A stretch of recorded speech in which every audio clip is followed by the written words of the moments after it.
Mr. Shelby, Mr. Levitt from the London Times. Have a seat. Adam, you go home. I'll lock up.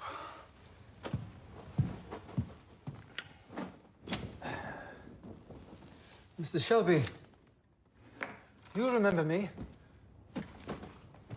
No. Once in Small Heath, you were burning photographs of the king. London Times, you've done well. As have you, sir. To put it mildly.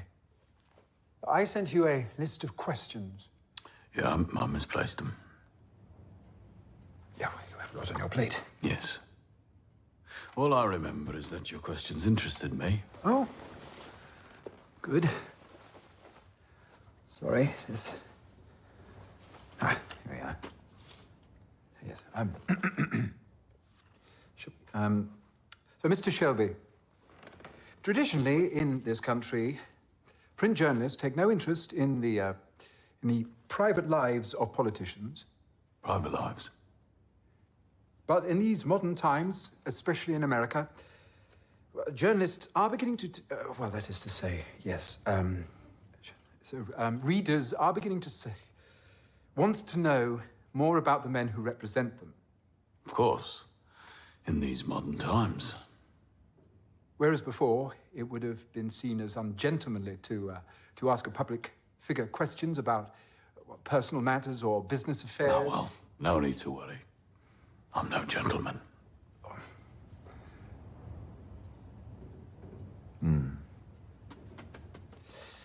Mr. Shelby, as I said in my letter, 10 years ago, I was a journalist on the Birmingham Evening Mail.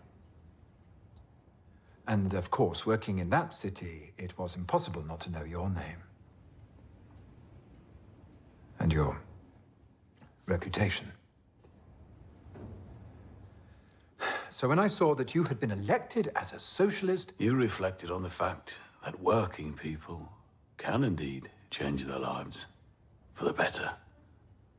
Channel their abilities in new directions, discover better methods, aim for happier outcomes, even win awards for industry. You can write this down, Mr. Levitt. The question I have for you, Mr. Shelby, is this. Was your conversion from bookmaker to socialist politician a gradual thing or a road to Damascus experience? Yeah. Now I hear that question. I remember receiving your letters, and I distinctly remember your use of the word bookmaker. Were you not a bookmaker, sir? Yes. I gained a license in 1919 for on-track betting. But since 1923, I've made my fortune in the manufacture, sale, and export of motor cars. And lately gin. And lately 3 new homes for orphan children. Can write all this down, Mr. Levitt. I have another question, Mr. Shelby. In Birmingham, the time that I was there was a Major Campbell. He was found dead. A member of your family was charged.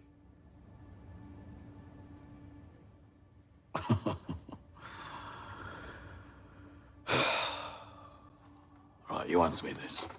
Answer me this.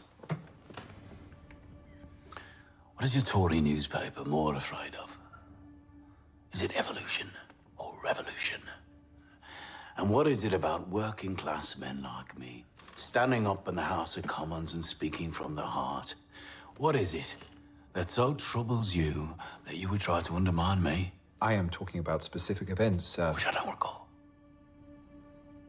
With which I was never personally linked. And after which all convictions were quashed.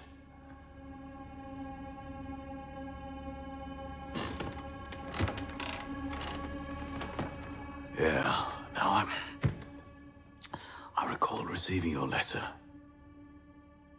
And I recall that when I did, I asked a colleague of mine to carry out some research. Just a moment.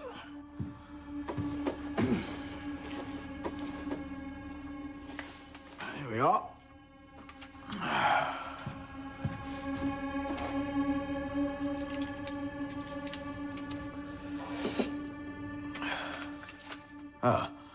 Michael Levitt. Correct? Yes? Yes. Journalist. Unmarried. Apartment in Maida Vale. Apartment opposite the underground station. Unmarried is underlined. Mr. Levitt enjoys walks in the park, sometimes alone, sometimes not alone, sometimes with other men.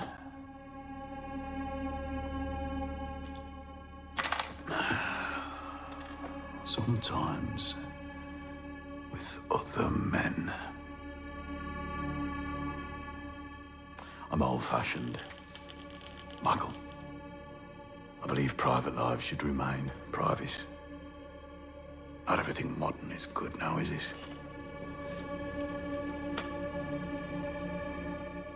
You're gonna write this down in your little fucking book.